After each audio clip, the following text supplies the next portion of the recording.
Vorg Zangief, surnommé le Croc Blanc. Vorg Loruskov est l'un des boxeurs les plus doués de la génération Jippo, si ce n'est le plus doué. Malgré sa petite carrière de boxeur dans le monde pro aperçue dans l'anime, il fera son retour dans la saison 3 après la mort de sa mère, et quel retour! Comme on le sait, après une préparation très courte, il aura réussi à faire un sparring de haut niveau contre Hippo afin de l'aider à préparer son combat contre Sawamura. Sans Vorg, Hippo n'aurait jamais réussi à battre Sawamura et son contre anti Dempsey Hall. Ce que l'on sait moins en regardant l'anime mais qu'on apprend seulement en lisant le manga au retour de Vorg, c'est une information très importante à mes yeux. Car oui, si je vous ai dit au début de la vidéo que Vorg était le plus doué de sa génération, c'est pas pour rien. Dans le manga, son retour au Japon avant le sparring contre Hippo, lors de sa préparation, on voit Kimura et Itagaki être très surpris de l'excellente technique du russe lors de sa séance avec les mitaines. On apprend à ce moment-là de la part de Takamura et le coach que Vorg est avant tout un pur outboxer, à la technique parfaite qu'il a dû changer son style et subit une transformation rapide en infighter pour combattre au Japon. Cette transition était nécessaire car il était étranger. Ajouté à ça, c'était un boxeur rémunéré et pour remplir les salles, un KO est beaucoup plus vendeur qu'une victoire par points. Le coach et Takamura révéleront que s'il avait utilisé son style naturel,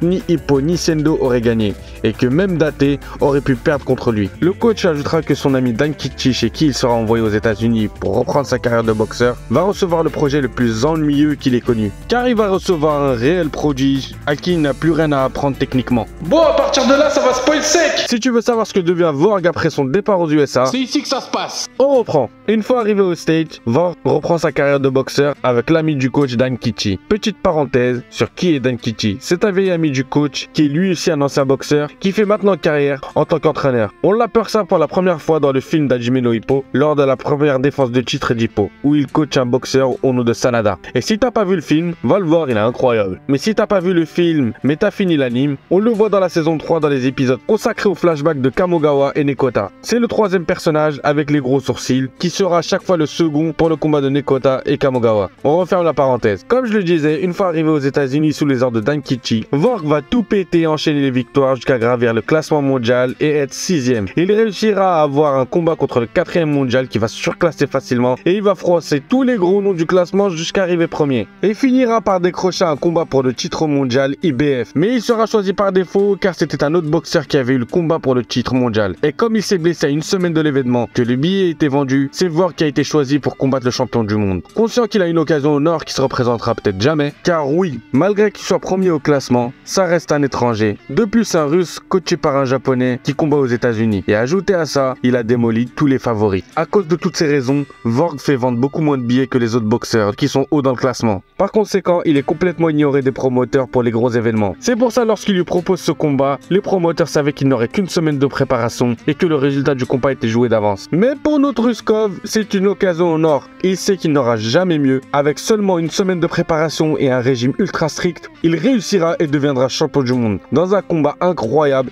l'un des meilleurs à mes yeux, que je vous raconterai dans une vidéo sur ma série La suite d'Hajime no Ippo, qui d'ailleurs, la partie 2 arrive très bientôt. Voilà, je voulais vous parler d'un de mes personnages préférés d'Hajime no Ippo. Il est peu populaire, mais dispose d'un des plus gros potentiels du manga. Il est à l'image de sa carrière, très discret mais terriblement efficace et froid dans un ring. En plus de sa carrière compliquée, il a une vie semée d'épreuves. Tout ce qu'il avait accompli était pour sa mère et lorsque celle-ci meurt, il n'a plus rien et se retrouve complètement seul et va s'accrocher à la seule chose qu'il aime, la boxe. Et quel mental! Avec tout ce qu'il a vécu et les conditions dans lesquelles il est devenu champion du monde, Vorg ne s'est jamais plaint. Il a su toujours rester fort dans sa tête et déterminé, peu importe la difficulté. C'était une vidéo sur Vorg Zangief. Dis-moi en commentaire ce que tu penses de ce boxeur et quel est ton perso préféré dans Hajime no Ippo. Une vidéo sur chaque personnage important du manga va arriver, donc partage et abonne-toi!